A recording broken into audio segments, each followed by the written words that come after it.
Lasitsika zany ijery ny antsoina hoe fitahina.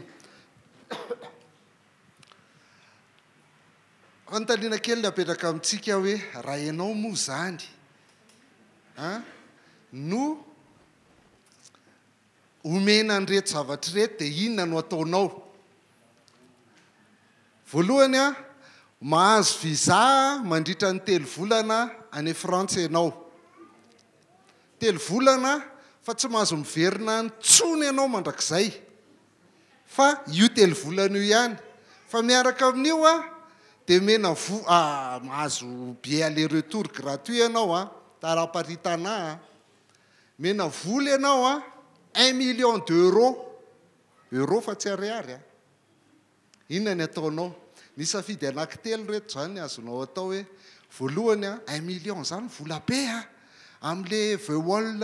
jeu an'iny raha dia mahazo 150 euros fa tena faly be mihitsy tena mahavita trano, mahavita ny nofinofo rehetrarehetra fa 1 million zany tena ngeza be. Anao tourisme ve anao teteny la Frantsa satria izay ihany 3 volana ihany ianao niany dia tsy mahazo miverina intsony. Anao tourisme ve anao dia laninao any daholy miditra hôtely 5 étoiles, miditra zay rehetrarehetra atao satria tsy ho antsoniko. Selfie amin'izany feno mividy telefona be dia be anao dia lany anankiray dia solo telefona indray anaovana selfie sa vidy trano ianao any dia izay trano farany tsara mihitsy ianao any dia vidy fanaka tena fenonao fanaka be dia be ilay trano dia tena manan-karena be anao. Sa fahatelo mividy zavatra hoentinao aty ianao dia ny ambobola hoentinao mody aty a Madagasikara. Raha mbola misy 500 000 euros zany ny ambobola manan-karena be ianao rehefa aty. Iza ny fidy voalohany? Antsangana hoe tanana ny fidy voalohany zay mbola tsy tany Frantsa. Mahafinaritra any tsisy killa. Iza ny fidy faharoa? Mbola tsisy ihany. Iza ny fidy fahatelo? Misy maromaro. Ny sasany moa tonga dia tsy fidy hoe za aloha tsy azo za mihitsy mandrakizay. Aloha tonga dia zao ihany ma tsy hanonofo izany teto aloha zany dia tsy nisy fidy an'ilay voalohany sy faharoa. Fa raha jerentsika fiainantsika eto ambony tany ity manko 3 volana dia mora hita kely hoe 3 volana. Fa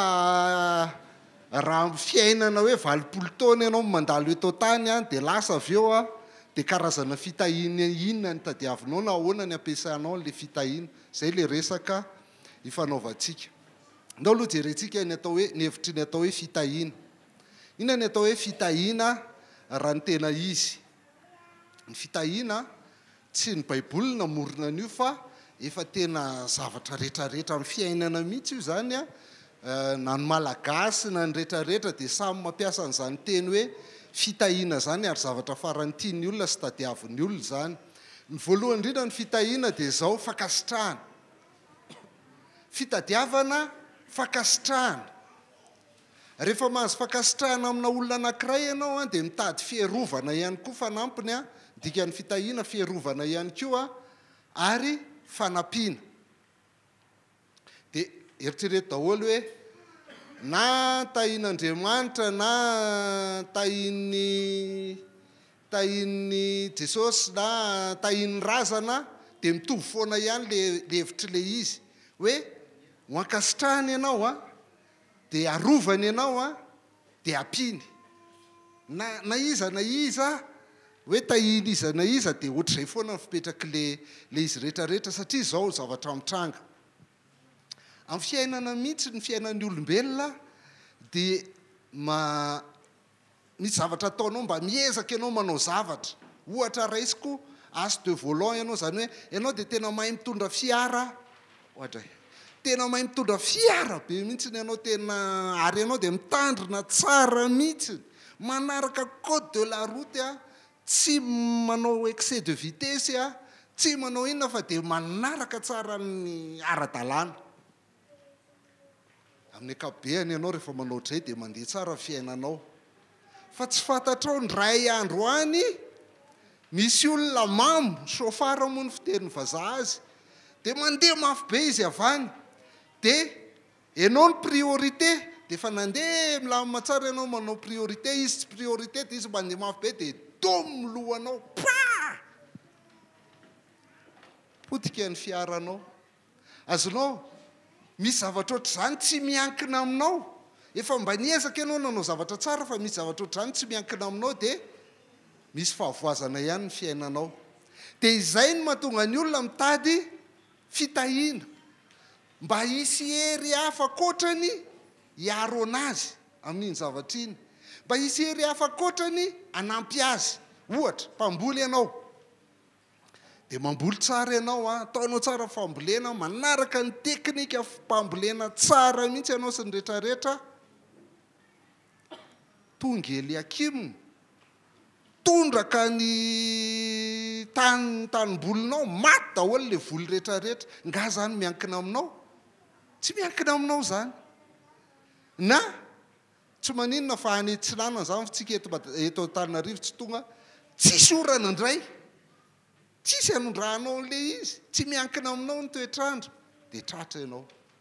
na ianao mandeha mametraka volany amin'ny banky sy ny rehetrarehetra may le banky na fahity le banky misy zavatra ohatr'izany zany misy sakana foana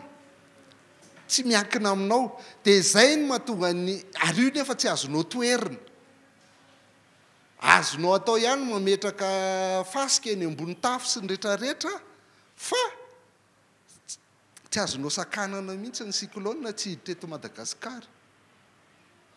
fa mandeha tsy azonao toerana dia izay no mahatonga ny olona rehetra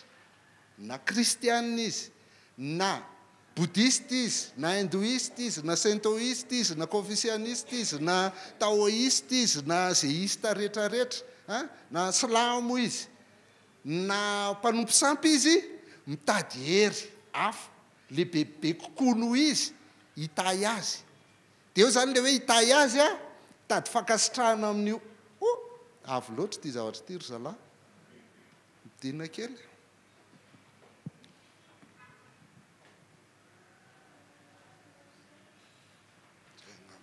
mitady fankasitrahana amin'io hery io izy mba hatonga n'io hery io hiaro azy mba hatonga n'io hery io hanampy azy amin'ireny zavatra tsy miankina amin'ny tenany ireny mipetraka mitombona foana zany ho an'ny olombelona rehetra eny fa nano ate ary milaza hoe tsy mino an'Andriamanitra dia tsy maintsy mitady hery hafa izy ny vola ny teknôlôjia sy ny rehetrarehetra hiaro azy hanampy azy amin'ny zavatra rehetra amin'ny fiainany dia atao izay azahoana fankasitrahana amin'io hery io mba hatonganao ho ampiny zany ohatra mankany amin'ny dadarabe ianao amin'ny ankapobeny olona rehefa mankany amin'ny dadarabe na nantsony hoe mpitaiza dia hitady inona hitady fiarovana tanareo hitady fitahiana tanareo dia atao dia ankasitrahany masiny dadarabe rehetrarehetra dia ninona condition apetrany hoe dia arahanao iny hoe aza mihina tongolo tsy mihina tsaramaso tsy mihinana voanjobory tsy mihinana henan-kisoa tsy mihinana eny tsy hohaninao reny dia inona koa ny ankasitrahany io mitondra vola mitondra astanana mitondra kolamena mitondra tadiavinao naizanaiza mihitsy zany ho ankasitrahany dia rehefa ankasitrahany ianao dia miaro anao amin'izay le hery avy any amin'ny dadarabe na avaiza dia miaro anao iny dia manampy anao amin'ny zavatra tadiavinao ka io ty tena fiteny mihitsy hoe ny olombelona rehetra mihitsy dia nateraka ho mpivavaka le mpivavaka eto tsy kristianina ary kristianina dia tsy mpivavaka fa le mpivavaka tiako lazaina le religieux mitady ny hery hafa io na hery iny io na hery iny io ny sasany moa dia Andriamanitra fa tsy Andriamanitra ny baiboly satria izy ary tsy mamaky baiboly akory fa mody ohatran'le hoe Andriamanitra kristianina no hivavahany hitadiavany an'io fankasitrahany hitadiavany fitahiana tadiavany fiarovana tadiavany fanampiana io zay daholo ny olombelona rehetra eto ambonin'ny tany dia ohatr'izay daholo koa ny fiasan'ny religion rehetra le efa niteneniko teo na inona karazana inona na ny slamo na ninona slamo le misy le hoe andry anankidimy 5 piliers de l'islam dia tsy maintsy manao an'iny ianao mba azahoanao sitraka amin'ny alà dia hotahiny ialà ianao avy eo dia mahazo fiarovana mahazo fanampiana avy amin'ny alà ohatra zany daholo na ny bodista na ndretrarehetra dia mamorona Andriamanitra amin'izay ny olona hiaro azy na Andriamanitra efa misy io na mamorona Andriamanitra izy hiaro anazy ny volana ny kitana ny astrolojia sy ny rehetrarehetra hitadiavana fitahiana fa tsisy olona tsy mitady fitahiana zany tsy possible mihitsy satria misy zavatra amin'ny fiainanao tsy voametrizenao foana tsy maintsy mitady fitahiana daholo ny olona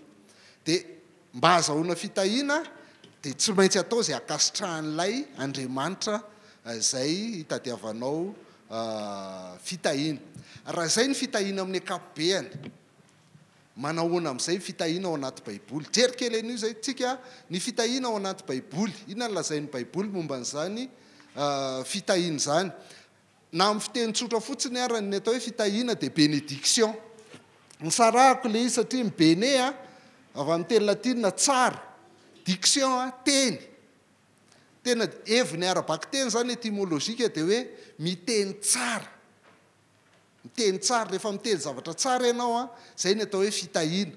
dia ny fitahiana zany dia azo raisina ihany koa hoe tsodrano satria ny atao hoe tsodrano dia miteny zavatra tsara ianao zay izy raha étymologiquement amin'ny fiteny itenenana anazy fotsiny fa raisitsika amin'izay izy ao amin'ny testamenta taloha hoe inona ny dikan'ny fitahiana ao amin'ny testamenta taloha ity izy raha ohatra ka matoateny verbe baraka baraka ny dikan'ny verbe dia rehefa afa baraka ianao zany dia afaka fitahiana tsisy fitahiana aminao ntsony afa baraka ianao ohatra ny jiosy ihany tsika raha izany raha ohatra izy ka anarana substantif dia beraka zao io famaky azy beraka zay ny miteny hébreu zany ao amin'ny testamenta taloha dia reto avy ny mety azo andikanan'io teny hoe fitahiana io baraka na beraka voalohany tsodrano arak'le nylazaiko teo tsodrano tanysaitsika fotsiny le izy fa atsika mahita an'le karazany le dikan'le fitahiana ohatra ny Genesis toko voalohany 9:20 vao manomboka mihitsy tsika rehefa nahary ny biby sy ny zavamananaina Andriamanitra dia ary Andriamanitra ny tsodrano azy hoe maroa fara miabetsah mameno ny tany ka mampanimpo azy ary manjaka amin'ny hazandrano ao amin'ny ranomasina sy ny voromanidina ary ny biby rehetra izay mihetsiketsika ambonin'ny tany io zany ny olombelona no mitsofin'Andriamanitra rano io izy amin'ny baibolintsika amin'ny baibolinareo izy hoe nitsodrano azy Andriamanitra fa ny amin'ny baiboly protestanta ny fanitsiana fahenina ny teneny mihitsy hoe nita satria tia baraka tia no ampiasainy ao nitahy azy ka ny teny hoe maroa fara miabetsah mameno ny tany mampanimpoa ny biby manapa amin'ny hazandrano sy ny rehetrarehetra fitahiana zany zay tsodrano nataon'Andriamanitra zay ohatra koa Genesis 7:15-5:10 teto indray Josefa Mosesy ny tsodrano ny zanak'i Josefa Rola i Manasesy i Efraima dia ny tsodrano ny Josefa izy io nitahy ny dikan'io tsodrano ny Josefa izy ka ny teny hoe Andriamanitra izay andehanany Abrahama sy Isaka razako eo anatrehany Andriamanitra mpiandry ahy hatr'izay ny ainako ka mandrakandroany eny hitahy anao sy ny zanakao sy ny rehetrarehetra tsodrano nitahy fitahiana koa zany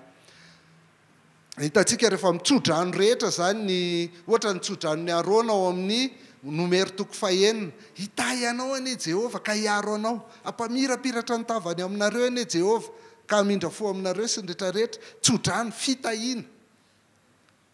fa ny dikan'ny fitahiana ihany koa dia fiarabana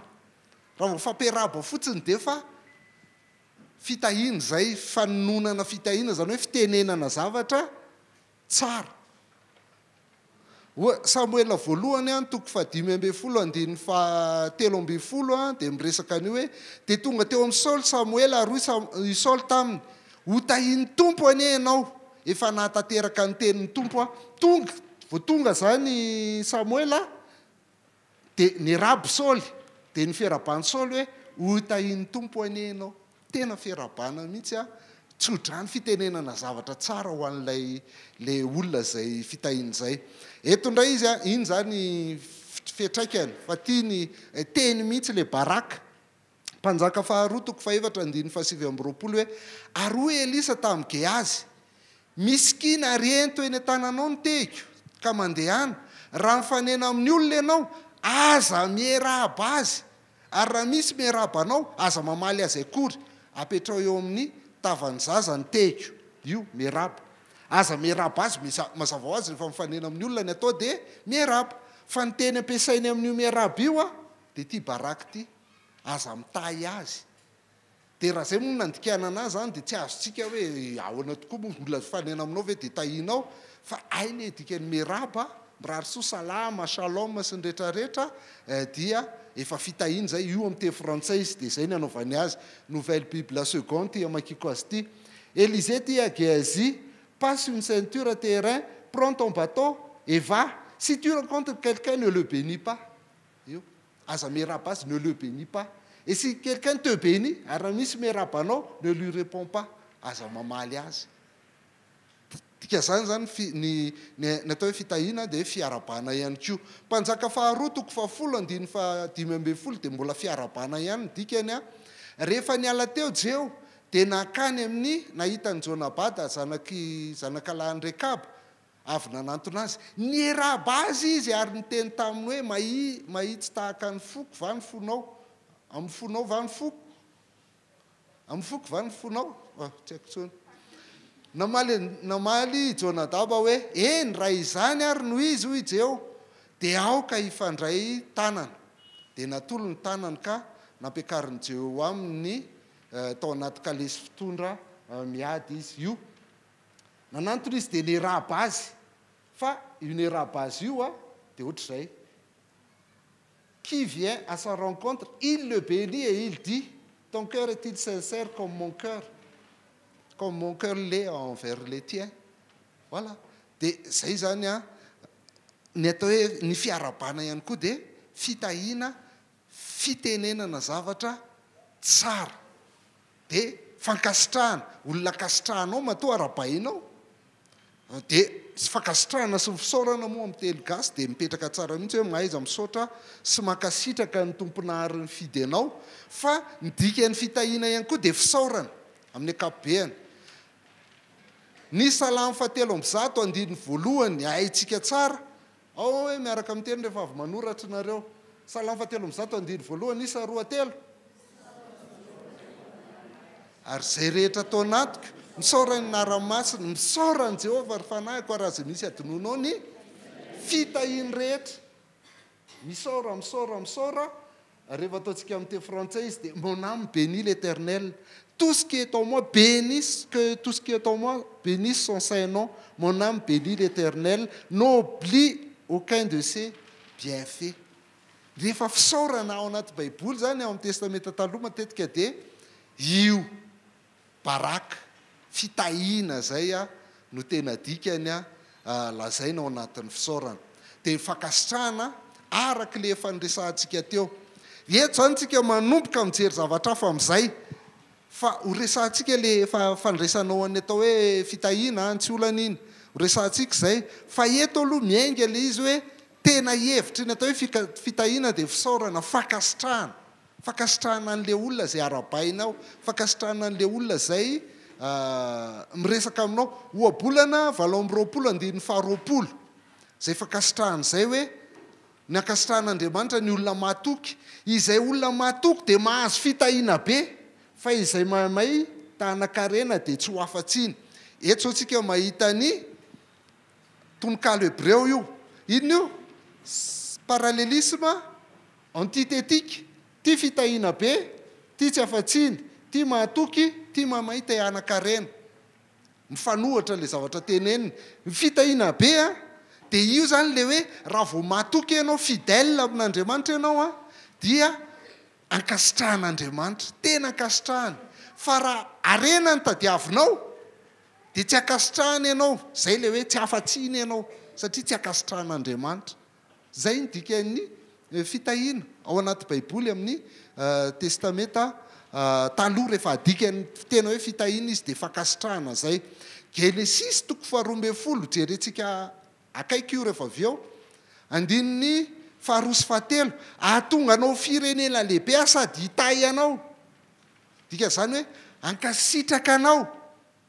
sy ahlehibe ny anaranao, ho fitahina tokoa ianao, ho ankasitrahana dia ankasitrahana mihitsy ianao. Zay nodikany io amin'ny teny hebreo, ankasitraka zay manisy soanao, zay mankasitraka anao dia ankasitrahako koa, fa zay manozona anao dia hozony kokoa. Aminao no atonga ana ankasitraka ny firenena rehetra eto amboniny tany noho ny aminao. Zany dikany fitahina be dia be zay tononony eo io, tena nankasitrahan'Andriamanitra i Abrahama noho ny finoany Abrahama anazy. Io, je bénirai ceux qui te béniront, ankasitraka zay mankasitraka anao, je maudirai celui qui te maudira. Tous les clans de la terre se béniront par toi. Amin'ny alalanao no mahatonga andreo ho ankasitrahana. Deutéronomie 19:20 le tena tiatsika indrindra amin'ny fitahina, zay le izy fankasitrahana. Raha mihaino tsara ny feon'ny Tompoandriamanitra ao ianao ka mitandrina anaraka ny didiny rehetra zay omeko anao anio, zay zany le fepetra tonga anao ankasitrahan'Andriamanitra. Mihaino tsara ny feon'ny Tompoandriamanitra ao ka mitandrina anaraka ny didiny rehetra, fepetra ahatonga anao ankasitrahana zay omeko anao anio, dia asandratry ny Tompoandriamanitra ao ambony firenena rehetra amin'ny tany ianao, ary ho tonga aminao sy ho azonao zao fitahina rehetra zao, satria ho ankasitrahan'Andriamanitra ianao. Raha mihaino ny feon'ny Tompoandriamanitra ao ianao, ho tahina ianao amin'ny tanàna, na ao an-tanàna ianao ankasitrahan'Andriamanitra. Ary aizany toyany, ho tahina ianao any an-tsaha, ho tahina ny ateraky ny kibonao sy ny vokatry ny taninao, ho tahina ny ateraky ny biby fiomponao, dia ny ateraky ny zay ateraky ny rehetrarehetra any. Ho tahina ianao raha miditra, ho tahina ianao raha voaka, ankasitrahana foana ianao naiza naiza, ninona nataonao, zay ndika an'le izy. Dia rehefa ankasitrahan'Andriamanitra ianao mazava ho azy fa hiaro anao izy. Zay ny dikany hoe ho tahina ny vilaninao dia arova ny vilaninao, tsy hisy pozinao na tsy tsomay ny vary na tsy fantatrina. Dika zao fa zay ny dikany hoe tahina le izy, ankasitrahany ianao dia arovany ianao dia ampiny ianao rehefa avy eo. Dia ho jerentsika akaiky io rehefa avy eo. Fa zao tsika mijery fotsiny hoe ny dikany hoe fitahina. Faharoa, amin'ny testamenta vaovao indray izy grika ny nakana anazy dia ty hoe eulogiaty. Eulogiaty no dikany amin'ny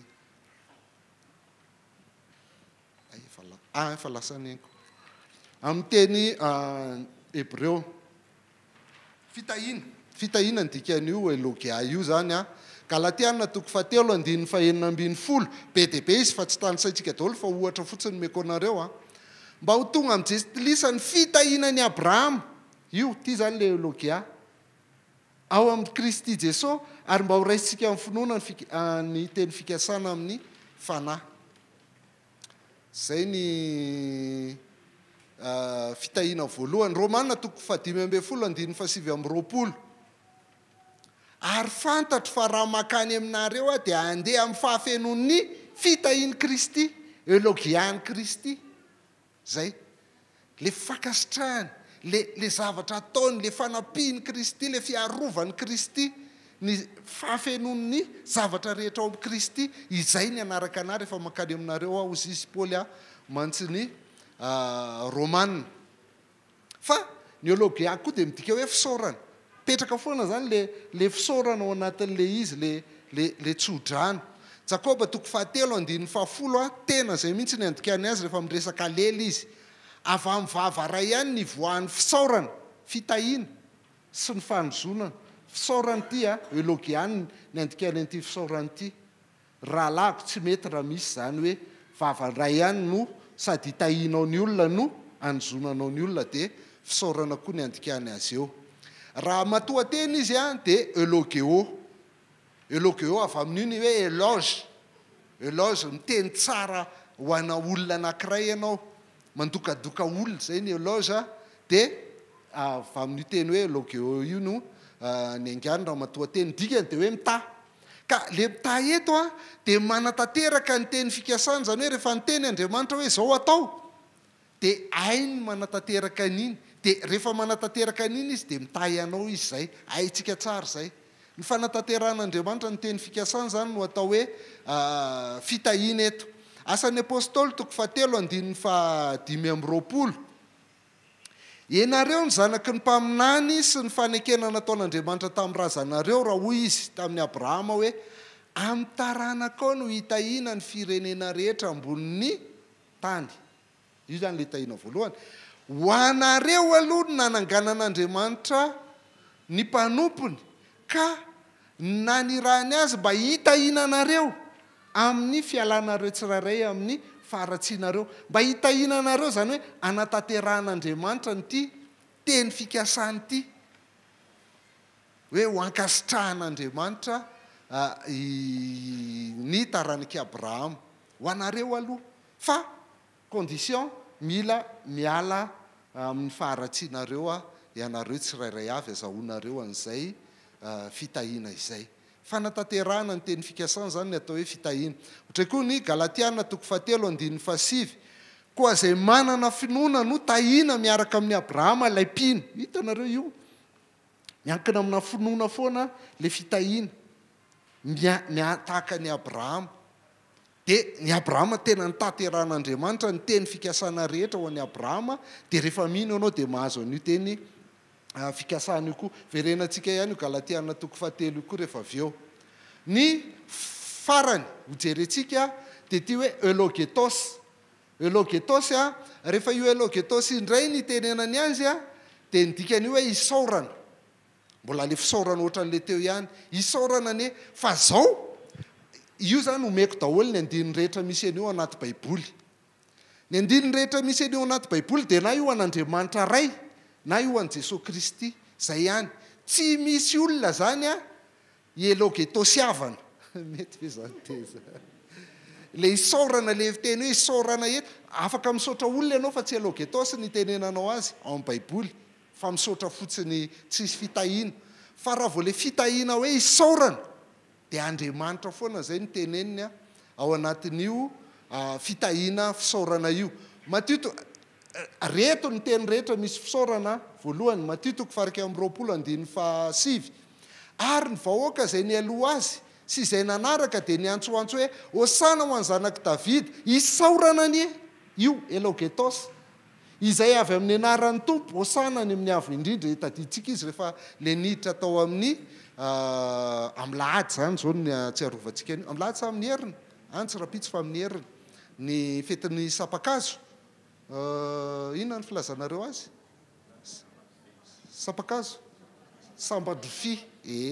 Any ny katolika hoe sapakazo ny ilazanay azy. Isaorana anie elogetos. Dia io tena le Andriamanitra zany maneho ny maha-Andriamanitra ny Jesosy Kristy io fiderana nataon'ny olo io. Faharoa misy ny elogetos, Marka 4:7-20. Marka 4:7-20. Fa tsy niteny Jesosy sady tsy namaly akory dia nanontany azy indray mpisorona be ka niteny taminy hoe enao va ny Kristy zanaky ny isaorana, zanaky ny elogetos? Dia niteny izy hoe voalazanao robotra be mihitsy le mpisorona narehan'izay zavatra zay. Ambany ankamarisesa fa saotra tompoko. Robotra be mihitsy mpisorona hoe zanaky ny isaorana, zanak'Andriamanitra ny dikan'io, satria Andriamanitra ihany no elogetosiavana. Luka 1:9. Luka 1:7 zay dia feno fanahy masina Zakaria rainy Jona Paolo Batista ka naminany hoe isaorana anie ny Tompon'Andriamanitra ny Israely fa nitsinjo ny olona izy ka nanao fanavotana ho azy. Isaorana anie elogetos. Dia hitanareo fa le isaorana dia Andriamanitra foana. Andriamanitra foana no isaorana eto zany. Luka 7:5-7. Indro avela ho lao ny tranonareo ary lazaiko aminareo tsy ahita intsony ianareo mandra-pialanareo hoe mandra-pilazanareo hoe isaorana anie zay avy amin'ny anaran'ny Tompo. Io isaorana anie elogetos le avy amin'ny anaran'ny tompo le mitovy amin'le nataon'le olona tamin'ny fetin'ny sapandrofy teo ihany tia lefa talokely hoe olaotra aminareo talokely ny lazan'i Jesosy Kristy ny aravan'ny tepoly mitovy amin'ny Matthieu 7:20 io zany. Romanina 1:5 ihany koa misy an'io isaorana io elogetos io navoakako daholo zay misy anazy rehetra. Nosoloany lainy ny fahamarinan'Andriamanitra ka nanaja sy nanompo ny zavatra natao izy fa tsy mpanao zay isaorana mandrakizay le mpahary zany eto le créateur isaorana mandrakizay. Amen. Milaza an'Andriamanitra foana lay fitahiana fisaorana izay lazainy eto. Petera 1:1-7 isaorana ny Andriamanitra rainy Jesosy Kristy tompontsika zay niteraka antsika indray araka ny habe mifamindram-po no amin'ny fanantenana velona no ny fitsanganan'i Jesosy Kristy tamin'ny maty. Isaorana ny Andriamanitra dia petraka foana lay elogetos ho an'Andriamanitra rainy Jesosy Kristy. Ny farany ny tena ngeza indrindra tia andiny anankiray ity satria tia andiny ity dia misy enizy telo. Misy elogeo le matoateny, elogetos le isaorana dia le elogia fitahiana teo ny Efesianina 1:1-7 zay hodiriantsika akaiky ihany koa. Efesianina 1:1-7 isaorana anie tanarety zany izy isaorana anie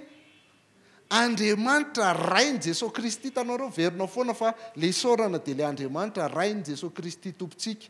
izay nitahy antsika tao amin'ny Kristy tamin'ny fitahim-panahy rehetra any an-danitra. Miverina intelo le izy ty le isaorana lay elogetos dia le nitahy elogeo dia fitahiana elogia. Vakiko amin'ny teny grika mihitsy izy ahitantsika azy elogetos io elogetos hoteos kai pater tukuriu hemon Jesu Kristu ho elogesan io ho elogesan hemas en passé elogia tindray le elogia fatelo pneumatike en tos empuranois en Kristo fitahim-panahy rehetra any an-danitra ty ao amin'ny Kristy pneumatikos fanahy elogia fitahiana dia elogesanna moa zany ty le hoe nitahy antsika ty isika Kristy Jesosy isika tompo ray Andriamanitra isaorana anie zay nandikany an'io dia zay mahatonga ana amin'ny teny zava-dehibe ihany zava-dehibe foana ny raha tena andinika teny anankiray ianao dia ny amakinao azy amin'ny teny fototra ngezabe zany dia anisany manampy an'izany ny STE ohatra raha tianareo zany. Raha fitiantsika zany ny atao hoe fitahiana dia ohatr'izao dia ala sasatrasantsika satria efa mifolosifolo zao no ny fahataran'ny fanombohana rehefa avy eo. Ny fitahiana zany dia fakasitrahan'Andriamanitra olona ray ka rehefa kasitrahan'Andriamanitra io olona io dia omeny an'io olona io zay ilain'io olona io tsy hoe zay tian'le olona fa zay ilain'le olona dia omen'Andriamanitra an'le olona noho ny fakasitrahany an'io olona io. Dia iny le tena tiantsika amin'ny atao hoe fitahiana valin'le zavatra nyresantsika teo zay fa ny fitahiana koa dia firariana fakasitrahan'Andriamanitra. Ary rehefa miteny zany tsika hoe manomboka zao hoe tahian'Andriamanitra ianao mba atao hoe tahian'Andriamanitra rehefa za atao hoe ten'Andriamanitra tsy ten'Andriamanitra ary rehefa manoratra moa vao mainka apiry mba teneniko le mpanompon'Andriamanitra anankiray izay nanao an'ity ao anaty messenger ny atao hoe tahina dia TAHIANA zay zany ny atao hoe tahina fa rehefa vita ny resaka ry zareo dia le manoratra amin'ny messenger moa zany dia hoe tahin' Jesosy ianao satria tsisy asy TAIN dia point faingo miantana tahin' Jesosy ianao dia ozy izy hoe aloha tsy toy izantsika tsy mety zay le izy zany fa tahina le izy ndika zany zany rehefa mitaha olona ohatr'zay anao de hoe hoankasitrahan'andriamanitra ane anao zay zany ndika le izy manomboka izao de raha olona koa no mankasitraka an'andriamanitra de mbola fitahina ihany koa zay ianao mankasitraka fankasitrahanao an'andriamanitra teo fankasitrahan'andriamanitra anao fa zao ndray fankasitrahanao an'andriamanitra de ny olona samy olona kokoa fifankasitrahan'ny olona rehefa mifampisaotra tsika mifankasitraka de mifampitahtsika zay mba zavatra tsara ny tononontsika ifampiresahana sy fampitonoana-tsika izay zany ny antsoina hoe fitahina raha ny heviny fotsiny ao anaty baiboly fa rehefa iveotsika hijery amin'izay ny tena atao hoe fitahitra amin'izay tsika ny fitahina amin'ny akapobeany na ny atao hoe bénédiction générale misy ny atao hoe fitahina amin'ny akapobeany de aoka mba entsika mijery tsara mihitsy ny hoe ohatrany ahoana tokoa tena tahin'andriamanitra ve za tsy tahiny mihitsiny efa nitenentsika teo fa ny olona rehetra de mamoron'andriamanitra ho anazy daholo izy mba hanampy anazy mba hiaro azy mba ankasitraka azy de atao zay akasitrahany olona io zany mamoron'andriamanitra daholo izy mba hitahy azy amin'ny akapobeany zay ny ataon'ny olona rehetrarehetra satria mila an'izany daholo ny olona amin'ny zavatra rehetra tsisy olona hoe mafe ny fiainana zato isan-jato eto zany na zao ary ianao tsy eto tsika fa tsy fantatrao tsy mirary loza tompoko fa tsy mahafantatra ny zavatra mitranga any an-trano any tsika inona no mitranga any fa de matoky ny fiarovan'ny tompo matoky ny fitahian'ny tompo fotsiny tsika de milamo io zavatra io fa tsy haitsika zay zavatra mitranga any zay zany ny tadiavana fitahina de zay ny mahatonga ny olona mandeha manao ny zavatra rehetrarehetra hoe be de be mihitsiny iny tena mampalahelo ana foana hatramin'izao rehefa le am'le radio na tele maraina rehetrarehetra reny de tena miady varotra be mihitsy ny tanora moa be de be amin'izao fotoan'izao am'le horoscope hoe mba lazao aloha zay mety hotonon'andronay androany afahanay atanay hoe ahoana ny atao fa alohan'ny voaka ny trano zay mba mila manana kely an'iny ary rehefa mijery ao Facebook ndraindray misy kristiana mbola tena liana amin'izany any je suis cancer je suis vierge je suis rehetrarehetra samy manana vierge any koa io aloha fa le anina ny tiako lazaina de eto amin'izay zany mipetraka hoe voalohany indrindra aloha de mila apetratsika le andriamanitra fa tsy misy andriamanitra fa tsy tokana ihany de le andriamanitra lazain'ny baiboly zay ny lazain'ny Jeremia amin'ny toko 10:1 ka hatramin'ny 15 hoe eno ny teny zay lazain'ny tompo aminareo ry taranak'Israely zao no lazain'ny tompo aza mianatra amin'ny fanaon'ny jentilisa aza matahotra ireo famantarana eny amin'ny lanitra io le kitana le famantarana eny amin'ny lanitra sy aza matahotra an'ireny fa ny jentilisa no matahotra an'izany fa ny fanaon'ny firenekafa de zava-pona azo ny kapaina tany enaly reny asa tanany mpahetao zavatra amin'ny famaky vola fotsy volamena ny andravahany azy ary fantsika sy marito no entiny manamafy azy mba tsy etsiketsehany toy ny tsangakazo voaravaka izy fa tsy mateny entina foana izy fa tsy mba hafa mandeha ary aza matahotra azy fa tsy mahatonga loza izy sady tsy mahay manisy soko zay zany raha vao mbola andriamanitra hafa ivelan'ilay Jehova tompo ry amin'ny 1 le izy teo ao amin'ny baiboly de tsy mahatonga loza izy sady tsy mahay manisy soko fa ny fitahina le fitahina akapobeany le bénédiction générale resako de zao ny olona rehetra tompoko raha mbola velinaina de fitahin'andriamanitra zay no mahavelinaina anao zay no mila azonao an-tsaina tsara satria betsaka loatra na kristiana ary rehefa misy olana amin'ny fiainana tena tsy tahin'ny tompo mihitsy fa ahoana rehefa misy zavatra tsy azo de tsy tahin'andriamanitra fa raha mbola velinaina ianao dia fitahian'Andriamanitra zay na re zay olona rehetrarehetra na kristiana na tsy kristiana na mpanompo sampy na ate na inona na bodista na silamo dia fitahiny Andriamanitra ny baiboly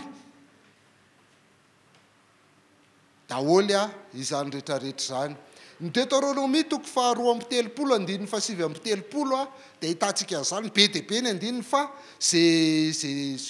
pertinent ihany ny resako. Deutéronomie toko 2:7-7 hoe fataro ankehitriny fa izaho dia izao no izy.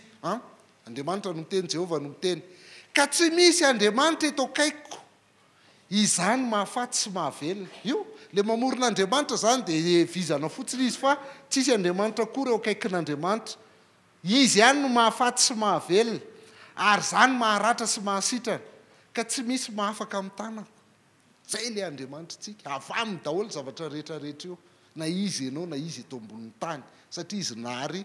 ny olona rehetra efa hitantsika tany amin'ny Genesis toko 1 zany. Tiako tena raha tsika kristiana eritreretana dia zao no tiantsika hoe isika ihany ny tahian'Andriamanitra, ary zay tsy mivavaka amin'Andriamanitra dia tsy tahiny. Zay ny antony ivavahanareo betsaka. Zay ny atao hoe religieux. Ny antony ivavahana dia mba ho tahian'Andriamanitra satria raha vao tsy mivavaka ianao dia tsy tahian'Andriamanitra dia tsy mety ny fiainanao, dia ratsy daholo ny fiainanao.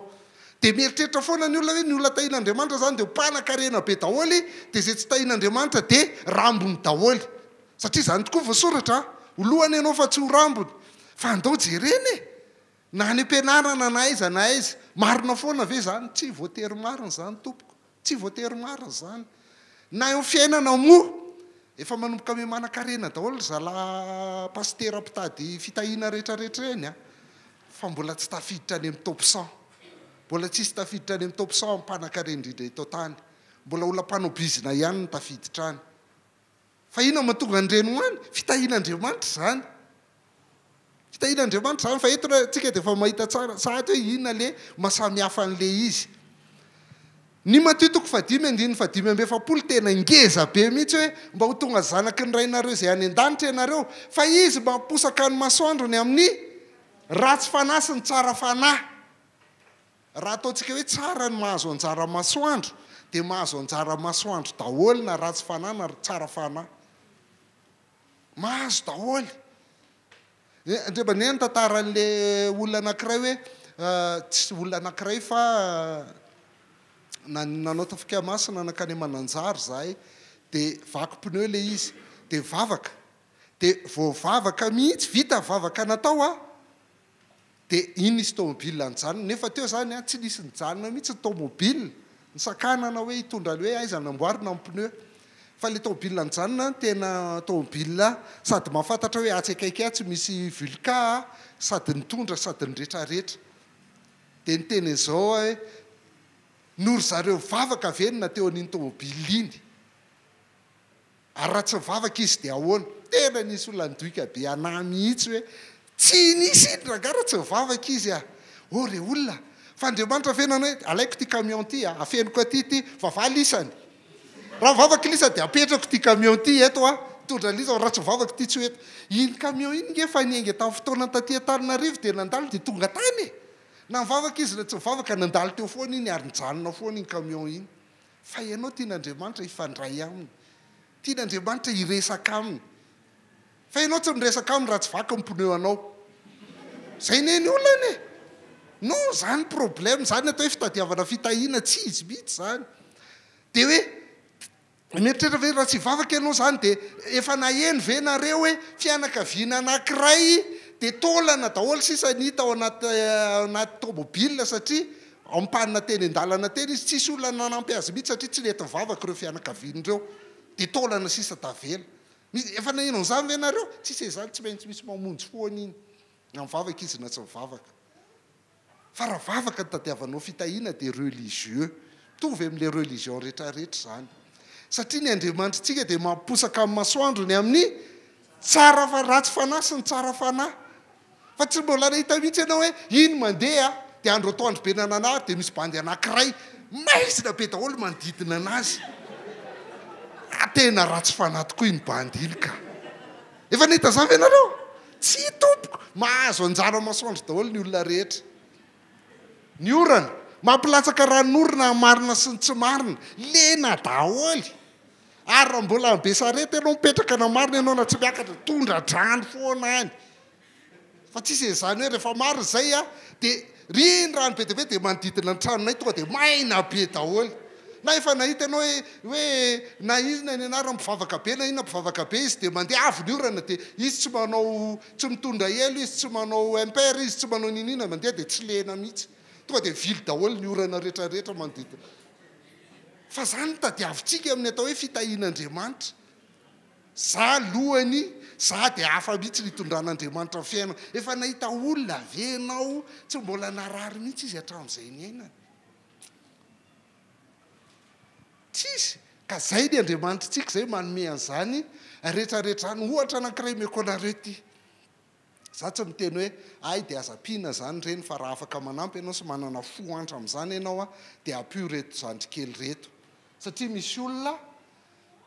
mitindroka zordira fa aheritrereto ankery zareo e vidy salady ianao sasanao le salady fa tsy voasasanao tamin'ny permanganate na tamin'ny suro le salady mihinana salady alo voasisy serkozy nefa ny olona mitsindroka zordira tsy marary kibo za tsy miteny hoe tsy voa mihitsy ry zareo a fa au moins mbola velona izy ary ny azoko antoka dia zao hoe manana antikor matanjaka kokoa noho ny antikor tsika reny olo reny tsy fitahiana ve zany fitahiana zany malaza be ty ohatra anankiray ty hoe misy olona anankiray menimenina foana izy hoe ratsy ny kirarony tena tsy tahian'Andriamanitra mihitsy fa ratsy ny kiraro tsy mba mahavidy kiraro tsara fa rehefa nandeha izy nahita olona anankiray tsy manatongotra zay izy vao tonga saina hoe ay mba tahiany tompo ihany a zany na dia tsy manakiraro ary fa haitsika iniky volona haitsika nika tsy haiko le manona ny toyana tsisy tanana tsisy tongotra tsy tahian'Andriamanitra ve izy za milaza fa falinoa ianao izy a falinoa ianao izy a satria mahalala hoe ny olona rehetra raha mbola velonaina dia fitahian'Andriamanitra daholo zany dia aoka re tsy le zavatra tsy hanananao foana ny jerenao fa andao mba hijeren'izay misy eo fa matoa misy eo io a dia avy amin'Andriamanitra zay avy amin'Andriamanitra zay ary fitahiana zay zavatra zay ka ny antony zany a dia atonga antsika rehefa tonga any an-danitra tsika tsisy excuse tsony ao anatrihan'Andriamanitra ianao zany io zany tsisy adevitra ny resaka le fitsarana tsika oviana iny resaka fitsarana io tsisy adevitra ny mbola amaly indray ianao ohatran'ny voapagandray ny voapagandreniny hoe ka ianao ny Andriamanitra za tsy nitahianao mihitsy teny amboniny tany e azafady tompoko nitahy anao nitahy anao be dia be tsy tonga any ianao tsy mahavaly akory tsy mahateny an'izany ety ianao afaka miteny an'izany dia afaka tsy mivavaka tsony raha zay no antony ivavahanao mitovy ihany ingena tsy hivavaka tsony ianao na hivavaka e marina e raha zay ny antony ivavahanao mitovy ihany raha zay ianao ety dia efa mijanona amin'izany fa raha ety ianao tsy adevitra foana hoe ka za tsy tahian'Andriamanitra za tsy hivavaka tsony rehefa any ianao tsisy excuse amin'izany jereo ny Romanina toko voalohany 9:20 sy faraka amin'ny 20 fa ny fomba ny tsy hita maso ny fomba n'Andriamanitra tsy hita maso izany hoe ny heriny mandrakizay sy ny mahandriamanitra azy dia miseho hatramina hariany zao tontolo zao vao mahita an'ireo sy mahatsapa sy mahenona tsy miteny za jamba dia tsy hitako mihitsy lefa zavaboarin'Andriamanitra fa mahare mangatsika ianao mahare mafana ianao mahare malama ianao mahare marokoroko ianao zany fitahiana daholo zany fa vao mahare an'izany ianao dia efa mahita n'le fomba n'Andriamanitra tsy hita maso mahatsapa ny heriny mandrakizay sy mahandriamanitra azy satria miseho hatramina hariany zao tontolo zao reny ka fantatra amin'ny zavatra nataony any ka dia tsy manan-kalahatra ireo zay ny dikany hoe tsisy excuse tsy manan-kalahatra tsisy olona maafaka misy excuse eo anatrihan'Andriamanitra hoe zany hoe tsy nitahianao matoa tsy mivavaka e fa na dia zao ny zavatra mitranga tsinona fa na dia nalalan'Andriamanitra ary izy no le zavaboary dia tsy mba nankalaza azy arak'izay mendrika anao Andriamanitra sady tsy mba nisaotra azy fa tonga maizina izy tamin'ny fisainany ary fa tonga zavapoana izy tamin'ny fisaina ary ny maizina ny fonodonto tsy mahay misaotra tsy mahay mankasitraka an'Andriamanitra tsika nefa le fisaorana sy fankasitrahana ina ozy izy baiboly fitahiana tsy manana fitahiantsika tena marina tokoa fa tsy manana fitahina ianao rehefa tsy mahay misaotra fa tsy hoe Andriamanitra ny tsy mitahy anao a fa ianao mihitsy tsy te hijery le fitahian'Andriamanitra eo amin'ny fiainanao fa le tsisy ihany tadiavinao fa zay misy eo tsy raharahanao tsy hisaoranao tsy mba nisaotra azy izy tonga zava-poana izy tamin'ny fisainany ary ny maizina ny fonodonto zany io zavatra eo amin'ny fitahiana ndao ary jerentsika amin'izay fitahiana katsahana efa ndresantsika kelikely ihany izy teo a fa itsitsika lalina amin'izay izy eto inona ny fitahiana katsahan'ny olona mahazava ho azy fa fitahiana mandaly no katsahan'ny olona rehetra fitahiana mandaly ny arena ny fahasalamana fahombiazana laza voninahitra atsaratare vola ininy zavatra mandalo daholo ohatra anankiray ao amin'ny Luka 12 nisy rangahy anankiray na vita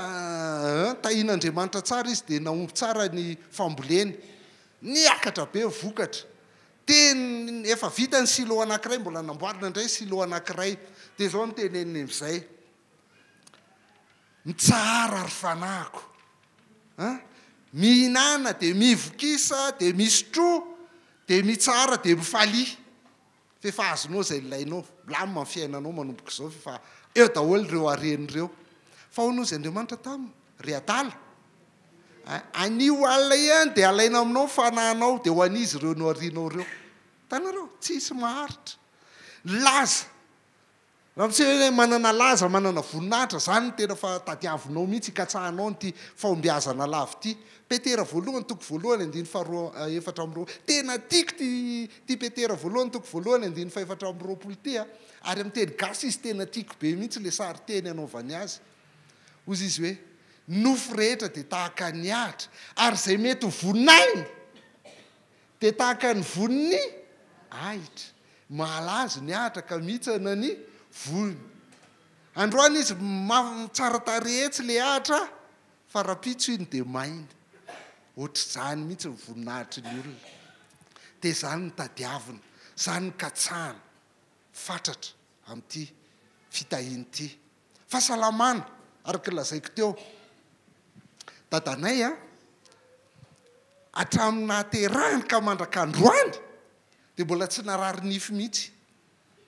fa taoninona kay tsy marary nify nefa izy rehefa maty tamin'ny 1985 azonao hoe tsisy dikany maty any izy na tsy mbola narary nify ary tamin'ny fiainana ary efa tamin'ny 85 izy maty 70 taona izy dia efa maty na anisan'ny tena tsara mihitsy amin'ny fahasalamana tytsika Lazarosy nitsangana tamin'ny maty fa izy amin'ny mahafantatra azy aiza kay Lazarosy mipetraka firy ny compte mail firy ny compte FB any zay mahafantatra ny Lazarosy aiza izy maty ihany na dia nitsangana tamin'ny maty ary maty ihany mandalo daholo reo zavatra rehetrarehetra reo mandalo daholo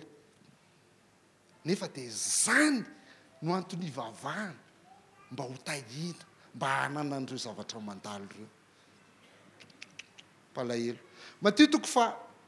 ary ahoana ary ty manao an'izao Matthieu toko fa 1:7-10 zay mahatonga ny tenin'Andriamanitra miteny hoe aza mangorona arena ho anareo ety an-tany aza diamany amakiko an'io aza mangorona arena ho anareo ety an-tany zay misy kadradraka sy arafesina manino sady misy mpangalatra mamaky trano sy mangalatra zay arena ery dia zay na izy lany kadradraka na izy lany ny arafesina na izy lasa mpangalatra na izy lasa mpamaky trano fa raha tsy izy lasa ny mpangalatra sy mpamaky trano dia ianao lasa aloha miala taonao dia any am-pasana ianao farany tsisy mandalo zany tsisy maharitra zany fa mandalo daholo nefa zany katsahan'ny olona nefa zany ny katsahan'ny olona dia ahoana indray ny ataon'ny olona hitadiavana an'io fitahiana io nentin'ny olona hitadiavana an'io fitahiana io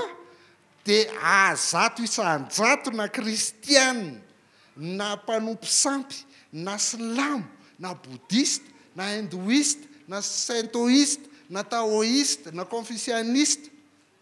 na ateiste na deiste na inona dia doniko tapany andoherany foana dika zany omeko anty ianao Andriamanitra fa nahazo an'iny ianao aiza amin'izay ny anahy fa nomeko an'iny ianao fa aiza amin'izay ny anahy tia synday foana vavaka Andriamanitra fa aiza amin'izay ny anahy zany ny anompotsika ny tompo zany ny vavahantsika zany ny anaovantsika ny zavatra rehetra aiza amin'izay ny anahy omeko vola ianao Andriamanitra omeko vavaka be anaovako vavaka be mihitsy ianao Andriamanitra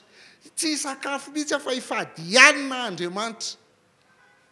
anompo anao andeha ho aiza ho any ny loarako daholo tany hitoriako ny filazantsara anao Andriamanitra raha vao mahazo vola ny ampafolo ny meko anao foana Andriamanitra fa tahio amin'izay aho fa efa nanao an'izany fa raha vao tsy mitahy anao tsy hanao tsony aho tsy zany hoe ny ataon'ny betsaka tsy hanao tsony aho zany fomba hitadiavan'ny olona an'Andriamanitra dia zao no tenenin'Andriamanitra asan'ny apôstôly toko fafito amby folo andiny efatra amby roapolo sy fadimy amby roapolo hoe Andriamanitra izay nanao zao tontolo zao sy ny eo amin'ny rehetra izy ny tompony lanitra sy ny tany ka tsy mba mitoetra ao anaty tempolo natao tanana sady tsy mba topoy ny tanan'olona toy ny hoe mila zavatra izy zay nga Andriamanitra mila zavatra no miandro topoinao dia hoe iny ianao fa nataoko tsy vitanao ny Andriamanitra raha tsy zany nanao an'io aiza amin'izay ilay izy farafaratsiny aiza amin'izay satroboninahitra zay farafatsara indrindra fa tsy maintsy menao aho satria za efa nanao anao tsy takatry ny olona mihitsy hoe Andriamanitra ne nanome anahy voalohany dia amaliko anazy ny antony anaovako an'ireo za tsy miteny hoe ratsy reo tsy ratsy reo fa raha reo ny tadiavanao fitahiana amin'Andriamanitra dia eo anao ny raisiny mety ahazo le fitahiana le mandalo ianao fa mandalo ihany reny dia rehefa lany reny avy eo dia samy vita samy miala Andriamanitra dia tompony lanitra sy ny tany ka tsy mitoetra ao anaty tempolo natao tanana sady tsy mba topoy ny tanan'olona ohatrany hoe mila zavatra izy dika teny protestanta fahintsiana fahenina fa izy ihany manome zao rehetra zao aina sy fofinaina ary zavatra rehetra avy amin'ny daholo ny zavatra rehetra ka ianao indray nilaza hoe tiany ianao Andriamanitra efa meko an'iny ianao aiza amin'izay ny Romanina toko faraka amby folo andiny fa dimy amby telopolo sy fahenina amby telopolo fa vakiko manomboka amin'ny andiny fahatelo amby telopolo izy azahoanareo azy endre ny alalany haren'Andriamanitra sy fahendreny ary fahalalany ny fitsarany tsy hitalany ary lalany tsy azo fatarina iza ny malala ny sain'i Jehova ary iza mpanolotsaina azy ny mpivavaka valiny eo mpivavaka satria misy zavatra tsy fantany mihitsy hoe ilainao raha tsy mangataka mpivavaka be aminy ianao ary nandray raha mbola vavaka tsotra ianao mbola tsy omena fa tsy maintsy manao grève de la faim aloha fadianina zany hoe valin'io iza ny mahalala ny sain'i Jehova ary iza mpanolotsaina azy mpivavaka iza ny nanomeze azy aloha mba hamalina azy indray azonareo dikan'io meko an'ity ianao Andriamanitra zany nanome anao voalohany inony ianao raso aloha analana kely so dia maty antoka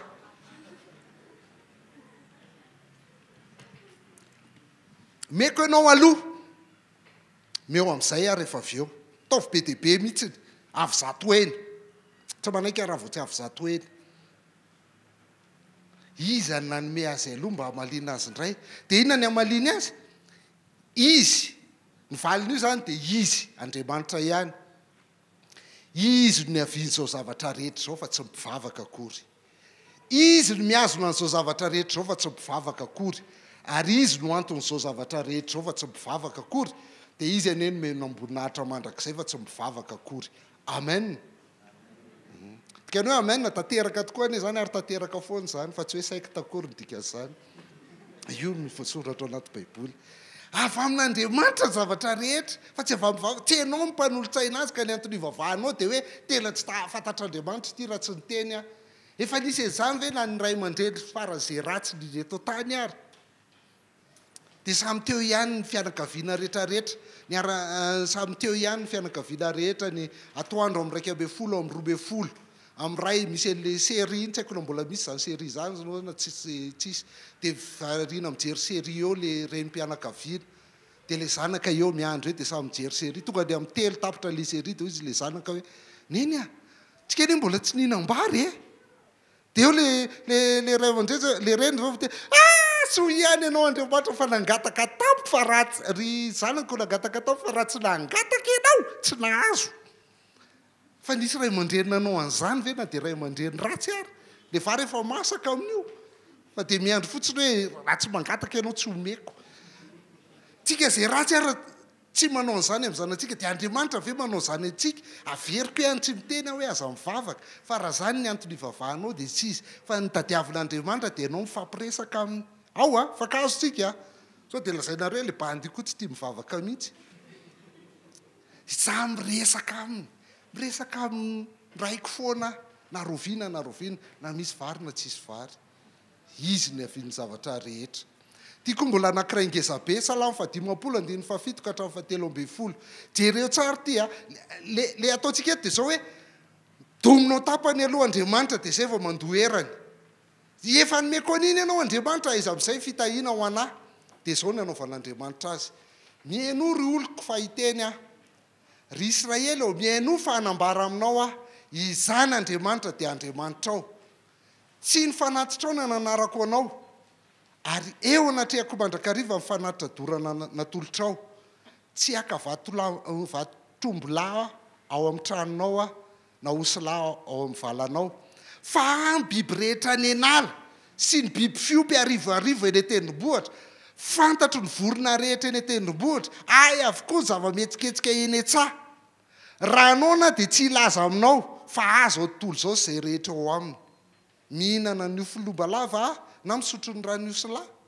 ao so dia veritsika hoe ilain'Andriamanitra le zavatra ataontsika le fanompona ataontsika iny dia hoe tena nanao be ho anao Andriamanitra fa izy amin'izay ny ianah rehefa avy eo efa vitako iny meo amin'izay ny karamako ananako trosa ianao tsisy ilan'Andriamanitra nyreny nge ataon'iny na voly na ny ampafolo na ny ampazato na amparivo ny amenao anazy tsisy ilana izany izy ny tompo zavatra rehetra dia zay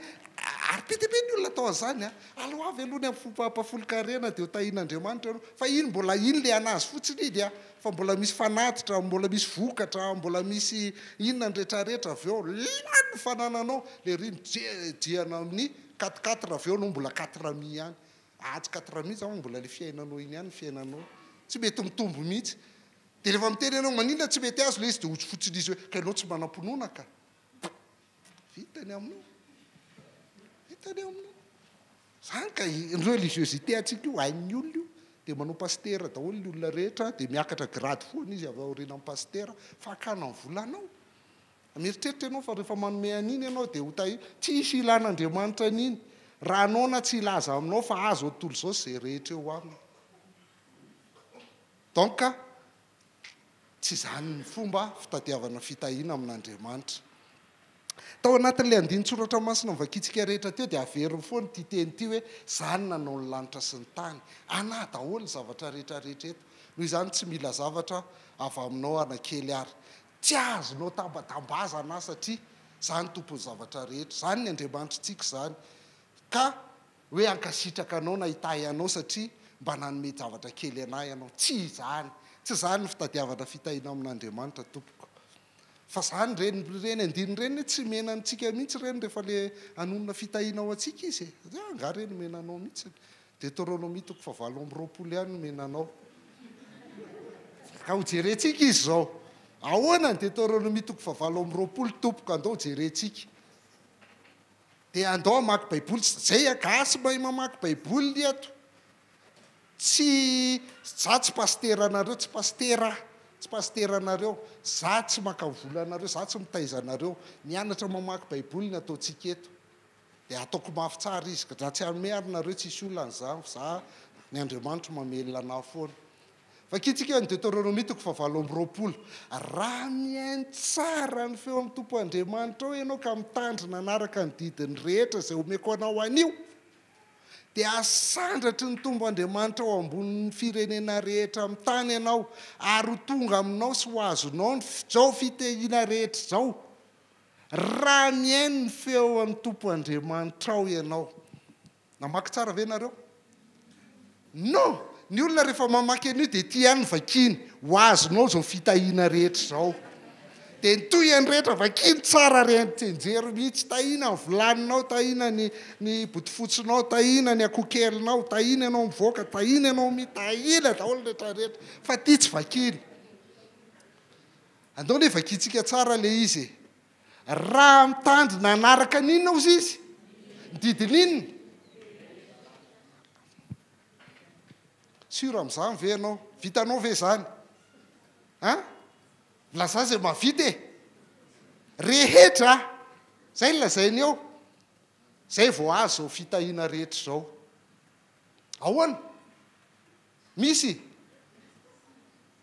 izy amin'ny mahatandrina ny didiny rehetra faharoa vakitsika tsara le izy raha maninona ozy izy raha miaino tsara averiny raha miaino lazay koa rehefa ao anatina fehezanteny anankiray ka misy teny averimberiny dia zavatra tsindriny zay raha miaino tsara ny feon'ny tompo andriamanitra ao ianao rehefa miaino dia inona ny vokatry ny fiainona romanina toko fafolo ka mavita meobehira ve mavita ve romanina toko fafolo andininy fafito amby folo isa roa telo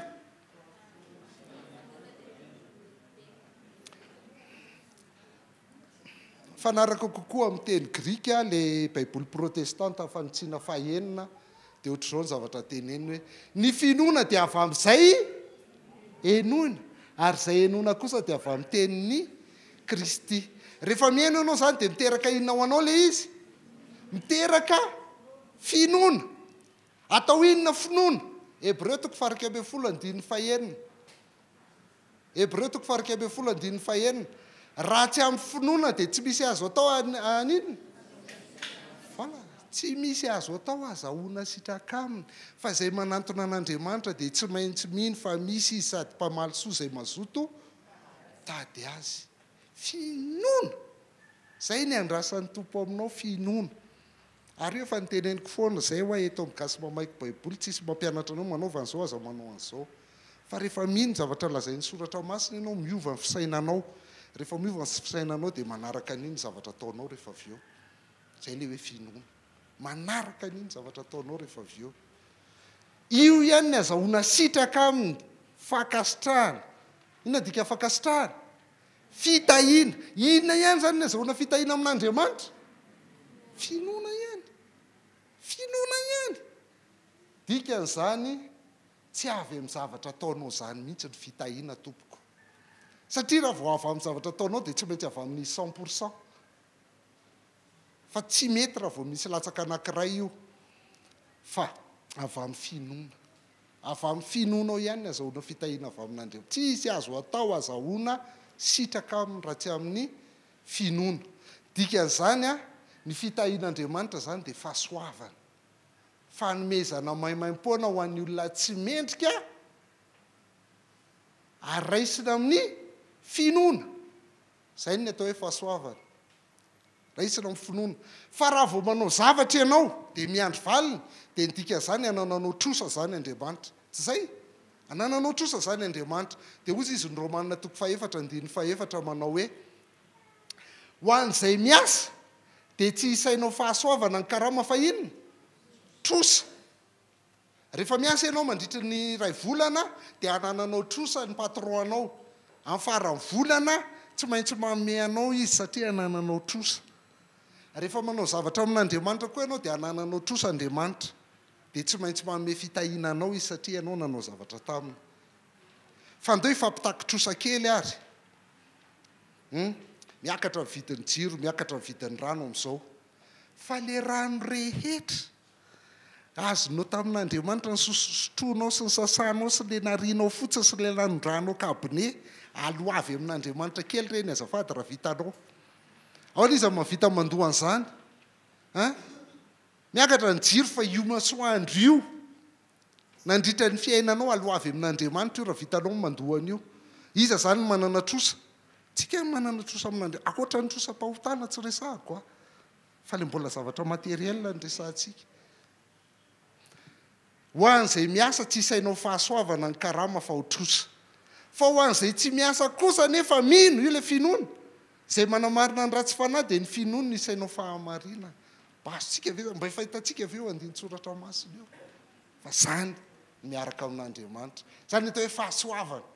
amin'ny finoana no anamarina ananao tsy aby nataonao fa taminataony Jesosy Kristy ho anao teo amin'ny azo fijaliana. Aloha avy vidin'ny raha an Jesosy raha mavita ianao hoe aloha avy. Ho anahy tompoko matoa mandany fotoana mandany rondotsony rehetra rehetra mandinika mianatra ny tenin'Andriamanitra sy mizaran'izany amin'ny olona rehetra dia miezaka mamaly kely amin'izay mba azoko atao amin'ny namonjeny Jesosy Kristy anahy. Fa za tsy manao hitadiavana fitahiana izany mihitsy, tsy izany ny atom-pisiko. Fitiavan'ny Kristy no manery anay nanomboka tamin'ny 1970 mivady izay mivady dia io ny verset niraisinay tamin'ny fanambadiana. Fitiavan'ny Kristy manery anay satria izao ny hevitray maty ny anankiray hamonjy ny olona rehetra dia maty koa izy rehetra, ary maty hamonjy ny olona rehetra izy mba tsy ho velona ho an'ny tenany tsoa izay velona fa velona ho an'ilay maty sy nitsangana hamonjy azy. Korintiana 2:5-12 sy 5:12. Izany ny fanompona an'Andriamanitra, izany mamaly. Ny asa ataoko mamaly anazy fa tsy doniko tapana izy dia andoherany, satria tsy hananako trosa izy, izany hananany trosa be dia be raha resaka trosa no atao. Voalohany izany dia izao, ny fitahiana materielina tadiavin'ny olona dia zavatra mandalo ihany, tsy zavatra maharitra ny tadiavin'ny olona. Tsy vitany mandalo ihany ilay izy fa ny fitahiana dia tsy azo amin'ny zavatra atao an'Andriamanitra. Tsy azo, tsy vitanao izany, satria izy ny tompony zavatra rehetra. Tsy vitanao manatanteraka ny didiny rehetra. Ny fitahiana izany dia fahasoavana. Fahasoavana raisina amin'ny finoana. Natao hoe fitahiana, raisina amin'ny finoana fotsiny. Satria ny zavatra mitrangana hoe mora kely mifikitra amin'ilay fitahiana fa tsy ilay mpanome. Mora kely mifikitra amin'ny fitahiana. Na mandeha amin'ny fiainanao ary ianao dia izay. Raha misy nanome vola ianao dia ilay vola ny fikirinao. Raha very ilay vola dia marary be ianao, fa tsy ilay mpanome ny fikirinao. Ary faharoa, io koa ohatran'ny ranon-tsira, tsy mety voky, tsy mety voky. Mandeha tongotra ianao marary tongotrao, raha mba izao manana kiraro, mahazo kiraro ianao, bon ça va. Raha mba izao manana bisikileta maingana kokoa, mahazo bisikileta ianao, reraka ianao mamoy, raha mba izao mahazo moto mety kokoa. Mahazo scooter ianao, raha mba le moto 200 sy 400 cc reny tena mba aingana kokoa. Mahazo 400 cc ianao, vadinao ihany ny azo entina fa ny zanakao tsy azo entina. Bon, alao mividy voiture de plaisir zany. Mahazo voiture de plaisir ianao, tonga indray misy olona mandeha tsy